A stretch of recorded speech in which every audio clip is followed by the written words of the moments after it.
Кофемолка КБ1,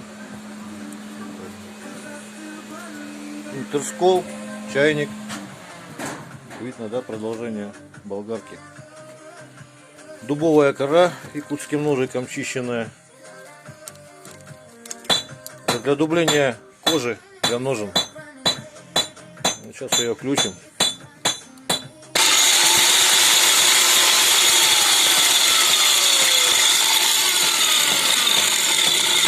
Крышку поставлю.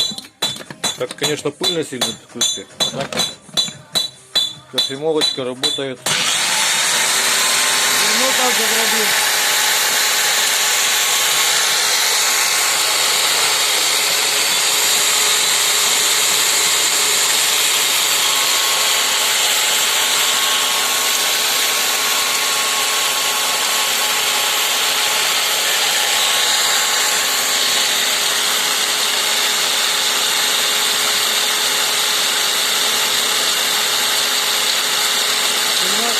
До 1,5 минуты, наверное, проверим.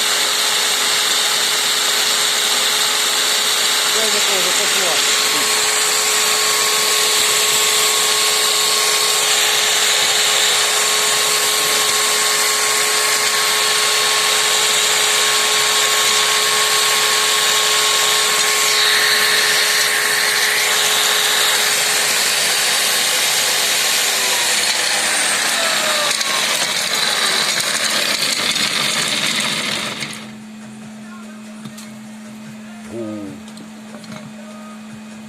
Вылетает лишнее, лучше не надо, сейчас немножко осядет пыль.